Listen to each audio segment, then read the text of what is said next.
Assalamualaikum warahmatullahi wabarakatuh. Salam sejahtera untuk kita semua. Kembali di channel YouTube saya. Hari ini saya akan membahas materi pertemuan ketiga di mata kuliah Basis Data Spasial. Untuk materi yang nantinya akan saya bahas adalah normalisasi basis data atau normalisasi database.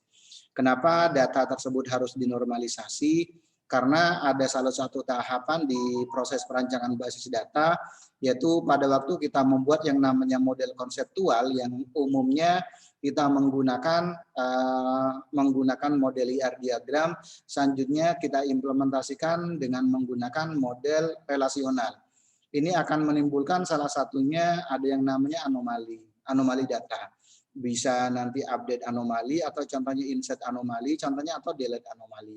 Inilah yang melatar belakangi kenapa data itu perlu dinormalisasi. Di samping anomali, nanti akan muncul yang namanya redundansi data dan yang lain-lainnya. Oke, tentang normalisasi di sini merupakan teknik desain database yang dimulai dengan memeriksa hubungan antar atribut. Berarti memang lebih ke model konseptual yang nantinya akan dibahas. Setelah model konseptual dibuat, baru nanti masuk ke tahap selanjutnya yaitu normalisasi basis data. Normalisasi merupakan sebuah teknik dalam logical design sebuah basis data yang mengelompokkan atribut dari satu relasi sehingga membentuk struktur relasi yang baik. Tujuannya untuk apa? Agar menghindari yang namanya redundansi data. Alasan utama diperlukannya normalisasi karena permasalahan redundansi. Kayak redundansi menyebabkan pemborosan ruang penyimpanan anomali dan dapat menyebabkan datanya tidak konsisten. Ini permasalahan yang dihasilkan dari model relasional atau model IR diagram salah satunya. Oke, database seperti apa? Database seperti apa yang butuh dinormalisasi? Sebenarnya tidak semua database bisa dinormalisasi. Hanya tipe relasional database yang bisa dinormalisasi. Tipe relasional database itu biasanya muncul pada waktu kita buat yang namanya model konseptual menggunakan IR diagram. Banyak vendor database management system, diantaranya contohnya menggunakan Oracle atau MySQL atau contohnya SQL Server ataupun yang lain-lainnya yang sudah support yang namanya relational database itu sendiri.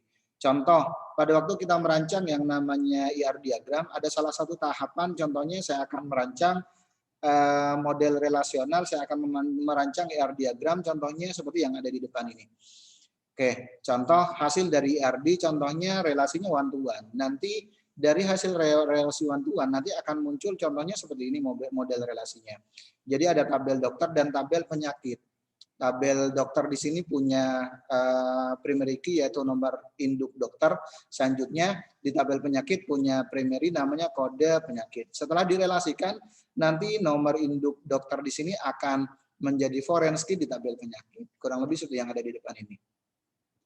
Oke, penjabaran tentang insert anomali itu seperti apa? Anomali ini terjadi pada saat penambahan data. Ternyata ada elemen yang kosong dan elemen tersebut justru menjadi primary key.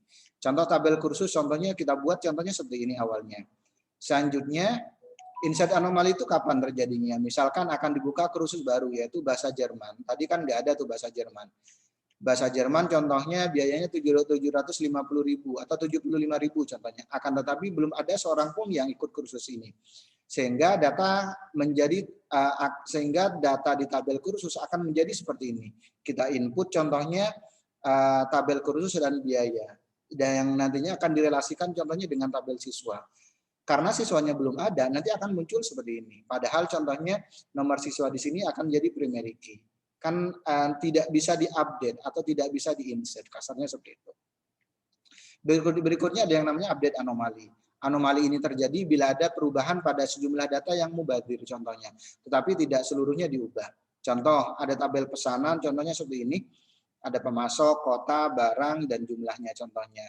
Ada pemasok berikut alamatnya di mana. Selanjutnya, seandainya pemasok Citra yang alamatnya di Kota Bandung pindah ke Bogor, maka pengubahan datanya hanya dilakukan pada data pertama.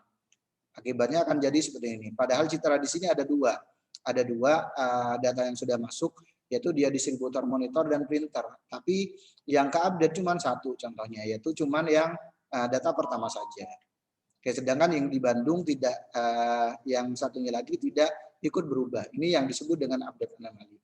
Selanjutnya delete anomali terjadi apabila dalam satu baris atau tuple atau record ada data yang akan dihapus sehingga akibatnya terdapat data lain yang ikut kebuang. Contoh pada tabel kursus nomor siswa 20 akan dihapus karena siswanya sudah tidak aktif lagi atau sudah selesai kursusnya. Oke, yang nomor 20 nih dengan kursusnya bahasa Jepang biayanya 770.000 contohnya. Sehingga akibatnya data kursus bahasa Jepang yang biayanya 70.000 akan ikut terhapus. Sehingga inilah yang nantinya akan terjadi gitu. Oke, padahal data tersebut contohnya masih dibutuhkan. Makanya dibutuhkan yang namanya normalisasi data. Normalisasi di sini merupakan proses pengelompokan data elemen menjadi tabel-tabel yang menunjukkan entiti dan relasinya. Pada proses normalisasi dilakukan pengujian pada beberapa kondisi, apakah ada kesulitan pada saat menambah atau menyisipkan, atau contohnya menghapus atau mengubah dan mengakses pada suatu basis data. Ini tujuannya. Oke, bila terdapat kesulitan pada pengujian tersebut, maka perlu dipecahkan relasi pada beberapa tabel lagi. Atau dengan kata lain, perancangan basis data belum optimal. Ini yang melatar belakangi kenapa basis data yang nantinya akan kita buat perlu dirancang sedemikian rupa. Oke, tujuan normalisasi sebenarnya ada 3. Yang pertama, menghilangkan kerangkapan data. Yang kedua, mengurangi kompleksitas. Ketiga, mempermudah modifikasi data. Oke, proses normalisasi kurang lebih seperti ini. Data diuraikan dalam bentuk tabel, selanjutnya dianalisis berdasarkan persyaratan tertentu ke beberapa tingkat. Apabila tabel yang diuji belum memenuhi persyaratan, maka tabel tersebut perlu dipecah menjadi beberapa tabel lagi. Beberapa tabel yang lebih sederhana, sampai memenuhi bentuk yang optimal. Oke, kalau dilihat dari tahapan normalisasi, mulai dari normalisasi bentuk pertama, 1F, 1NF contohnya, sampai yang paling ketat contohnya 5NF. Tapi biasanya pada tingkat 3NF atau BCNF, biasanya sudah cukup sih sebenarnya, karena cukup sudah memadai biasanya.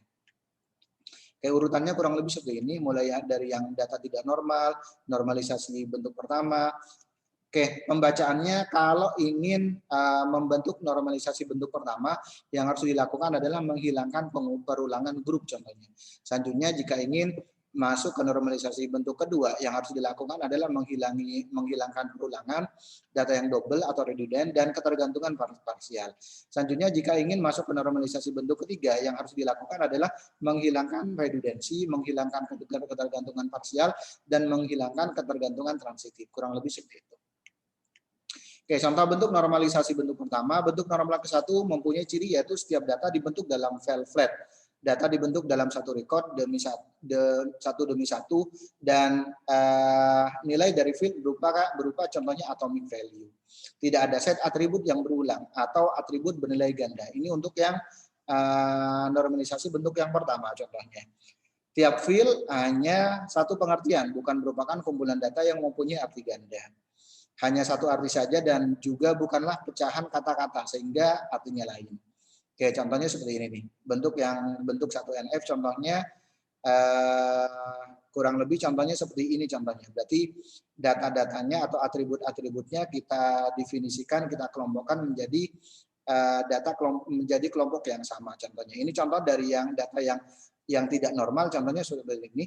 Selanjutnya kalau nanti kita bentuk dalam bentuk 1NF kurang lebih seperti ini. Untuk yang Yeni di sini kan punya 2 nomor telepon. Jadi nanti akan muncul data seperti ini, gitu, data-datanya.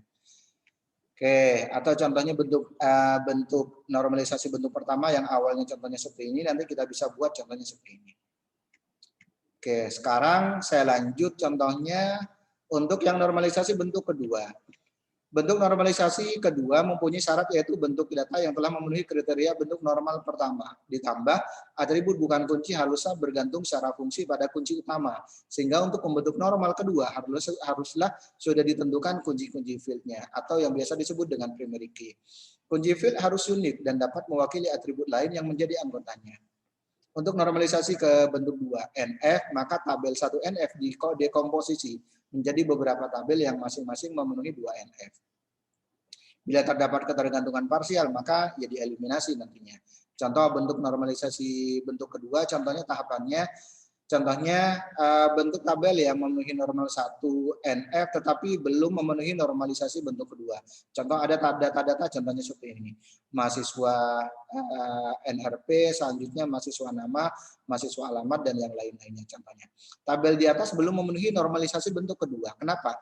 Karena kolom mahasiswa NRP dan MK kode di sini yang dianggap sebagai primary key. Sedangkan untuk kolom lainnya, data-data yang lainnya tidak tergantung kepada kedua kolom primary key tersebut. Makanya datanya nanti harus dipecah. Oke, jadi contohnya dipecah seperti ini. Contohnya sehingga akan jadi contohnya tabel nilai dan tabel mahasiswa. Jadi di dekomposisi lagi nantinya. Oke, berikutnya ada tabel tambahan lagi. Contohnya ada tabel kuliah contohnya. Ini contohnya bentuk yang 2NF contohnya. Oke, ini penjelasannya kalau berbicara tentang bentuk normalisasi bentuk 2NF contohnya. Jadi dari tadinya satu tabel contohnya kalau memang dirasa perlu didekomposisi lagi, kita dekomposisi lagi contohnya. Ini contohnya. Selanjutnya normalisasi bentuk ketiga. Untuk menjadi bentuk normal ketiga, maka relasi haruslah dalam bentuk normalisasi bentuk kedua. Dan semua atribut bukan primary tidak punya hubungan yang transitif. Artinya setiap atribut non-primary key harus bergantung hanya pada satu atribut primary key secara menyeluruh. Oke, contoh dari data yang contohnya seperti ini. Karena masih terdapat atribut non-primary key, yaitu alamat, kota, dan alamat provinsi yang masih memiliki ketergantungan terhadap atribut non-primary key, yaitu alamat kode pos, nanti akan kita buat contohnya seperti ini. Alamat kode pos nanti kita dekomposisi lagi sehingga menjadi tabel, contohnya ada tabel mahasiswa, atributnya ini, selanjutnya ada tabel kode pos. Oke, ini contohnya. Oke, ini contoh bentuk dari 3NF. Oke, contoh lain, saya punya data contohnya seperti ini. Ada nota contohnya. Ada nota yang berisi contohnya nomor nota, banyaknya, nama barang, harga barang, selanjutnya tanggal.